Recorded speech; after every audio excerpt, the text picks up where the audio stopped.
NAACP Democrat who, during the primaries, began to investigate Obama. Because it's on record, his real name's Barry Soetoro, a citizen of Indonesia. That's the only record we can get. He admits that, but says it's no big deal. And the media never covers that. They just say, we've shown the birth certificate, these people are lying. Why has Obama sealed all of his school records? Because the real name's Barry Soetoro, and a lot of people are coming forward saying he was called Barry Soetoro then, and that he was getting foreign aid.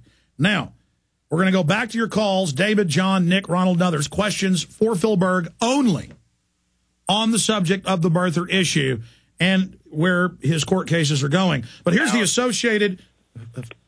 Phil, go ahead. I was going to... Yeah, no, that's right. I just want to say something, because many people say, well, a parent can't renounce, give up their children's rights.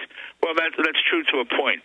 But if Obama wanted to do that between the ages of 18 and 21, he would have had to renounce his Indonesia citizenship and reaffirm any citizenship that he did have for the United States. There's no evidence he did that either. He sealed all those records, the college, everything. Let's play this clip. Just like everybody else, Barry from D.C. called Virginia Governor Tim Kaine's radio show to complain about traffic.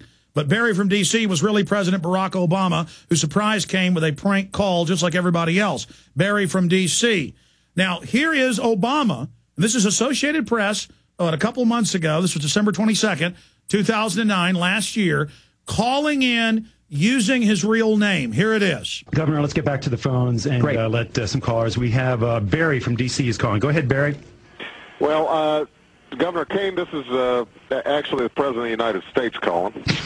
No. I have questions about traffic in Northern Virginia.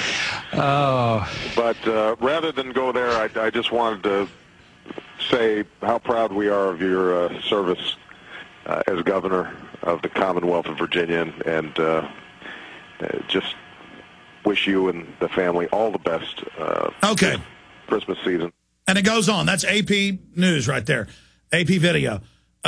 So it's a big joke to him to use his real name, isn't it, Phil? Yeah, it really is. But when he does it and acknowledge it, it reinforces the words I've been using, that he's a fraud and he's a phony.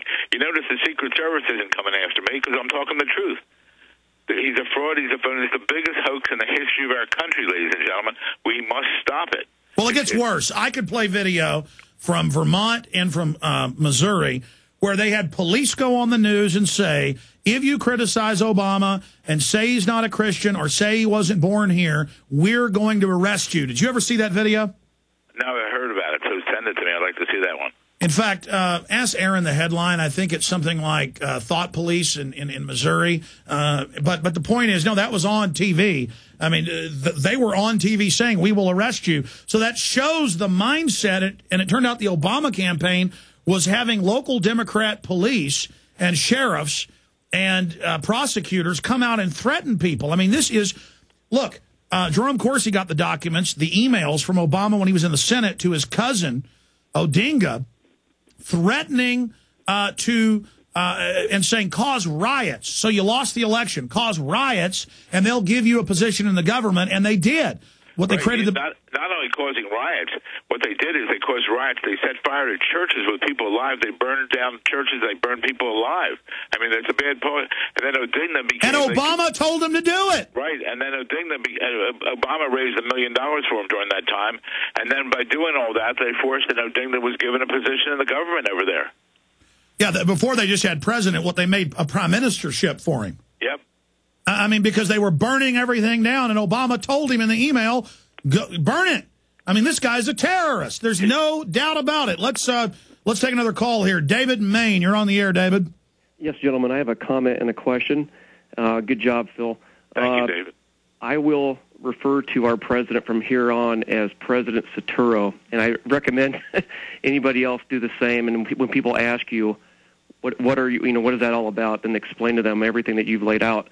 Now, my question is a constitutional crisis question. If it's found out, if we can prove that he's illegitimate, and I believe he is, then every executive order, every bill he signed, every treaty, every foreign agreement is invalid. What happens then if it's, say, 3 years into the presidency and this all comes out and he has to leave? No doubt about it, it's it's pointless to argue everything anymore. he's done is bad, so that sounds great. Yeah, David, that's why I don't want to wait 3 years. I want to get it this year. That's why I want the people to join with me when we have the announced in March, because he is a phony. Everything he has done is void or avoidable. It's really a disgrace. And we are in a constitutional crisis because, and it would take another whole show. I can't go into the whole thing about who would become president. You used to vote, and I don't know the amendment, you used to vote separate for president and vice president.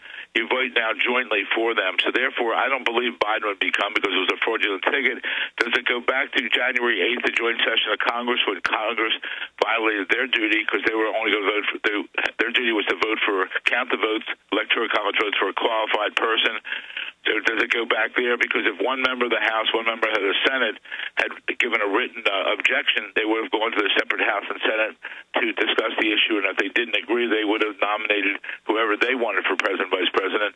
But because they didn't do their job, does it go back to December 15th when all the electors met in the state capitals in the various states, and they voted, but improperly because they were only supposed to vote for a constitutionally qualified candidate, or does it go back to November 8th, Election Day? We have a real mess on our hands, but I believe that mess has to be dealt with more so than keeping Obama a fraud. I hear you. We got to move quick. David, I appreciate your call. Speaking about threats, it came out in major newspapers last year that there's 25 people on Obama's hit list, and, of course, I'm number 24 on there, and it said that birther groups and yourself are also on the list, and there is no doubt that they've got an enemies list.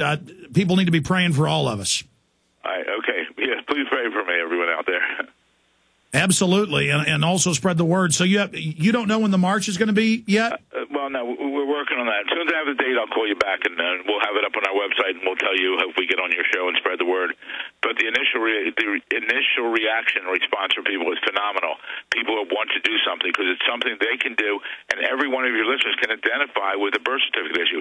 One other thing, the people that Obama associated with, Ayers and the Reverend Wright and all those people, et cetera, et cetera. You know, he couldn't even get a job as a Chicago police officer with who he dealt with. He couldn't get a job as an FBI agent or a Secret Service agent because of this, but yet the Secret Service is protecting him. I mean, think about it. It doesn't even make sense. I'm not saying this is a good thing, but I understand why it's been done. In the old days, if you weren't 3, 4, or 5th generation, you couldn't be FBI or Secret Service because it was important that you not be a spy. Because when the Constitution was ratified, for those that don't know, they had cases of Austria sending its people, members of its government, its ruling class, and royalty, in to Poland and other countries to try to get elected and take over those nations. And so this has always been an old problem. And if this guy, I mean, his real name's Barry Soetoro, how is he our president? As you say, the Indonesia thing is bona fide 100%. That right there disqualifies him. Forget the birth certificate. Right. Yep, absolutely. And we're running an ad on that this next week in some paper, Washington Times, and we're going to be doing other ads across the country. The more money we raise, we'll spread the word. We must spread the word around the country, and we want a march on Washington like we never saw. All right, let's talk to John in Maine. John, you're on the air. Go ahead. Hi. Please tell how his collegiate records are being sealed or were sealed, his adult records. How does that operate so I can show Mom? Well, the reason that I was the first one that came out, I believe his college records are sealed for one reason. It's going to show he applied for and received foreign aid either. No. He's asking how were they sealed? How were they sealed? An executive order he signed the day of that he was sworn into office. So the first thing on his mind when he got sworn in and had that executive power was to keep his record secret. Absolutely. Absolutely, because he doesn't want us to. We know nothing about him. We haven't seen one thing from him. John, does that answer your question? Yes. Do you know the number of that executive order? No, I don't. So I can show my mom. Hey, guys, search engine, Obama signs executive order sealing records. I remember that in the news on January 22nd. Obama signs executive order sealing records. Thanks for the call, John. Let's talk to Nick in Colorado. Nick, you're on the air. Go. Hey, I just was wondering since we know that the shadow government basically put Obama into his position, my question is, why do you think that they didn't put somebody in there that could produce the documents or just, produce documents for him since they have that I'll answer the question. They knew he was slick and a darling. They could blackmail him and control him with the information, with him being compromised. And they love to violate our Constitution and sovereignty. Like Obama became the first, I'm going to play this later. Did you guys cue it up? In Fall of the Republic, we have him becoming the first U.S. president to coach